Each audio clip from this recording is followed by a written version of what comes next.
All right, so number 3 time in NCAA history. Only 2 guys have ever run faster. What do you think of that? I feel really good. I feel like this is a good testament to how hard I've been working all year. My discipline. Me and my coach had a plan to come in here and just execute, and we did it. So I'm really excited for that. Did I think it was possible? I feel like I always did. I'm very optimistic, but to come out here and to be running these kind of times, like I don't know, man. It's crazy. It looked pretty smooth the last 100. Were you going all out at that point? Did you save stuff for 2 days from now? How did it feel? I wouldn't say save, but I feel like I was very comfortable last year. I feel like I was a good starter. But that last 100, I could never really put it together. I find myself being the first one to the 100, but then that last 100, I'll get caught. So I feel like it's a lot of growth as a runner. I wouldn't say I was comfortable. I kind of left off the gas tank, but I feel like I just stayed very diligent to what I've been practicing. So, yeah.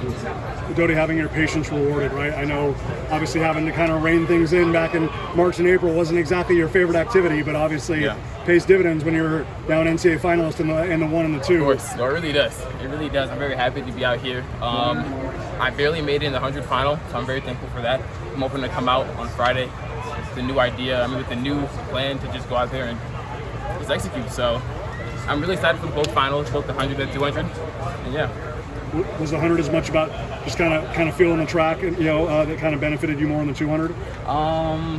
Or did you feel like you had already figured that out? In I feel like I had already figured it out. Just that I didn't have a great start, and I was playing catch up from the jump. But I'm gonna clean everything up on Friday, so we'll be ready to go.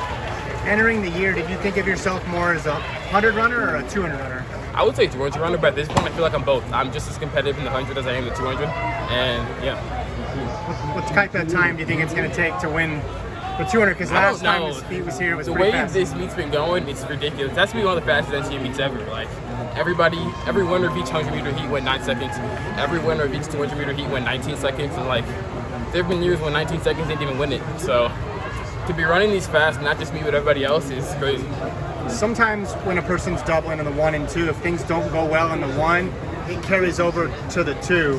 How were you able to regroup and pull off such a great performance after, say, you struggled to start a little bit? You gotta think positives from everything. I feel like although I did not run to my best, I didn't PR, I didn't come top 3 in my heat, I still made it to the final.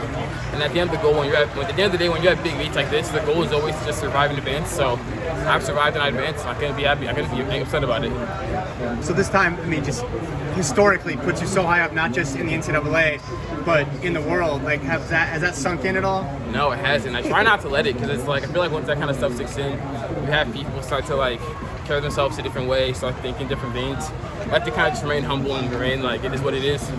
Move on to the next one. Job's not finished. I came here to win. No matter what the time is, I just want to win. So, yeah.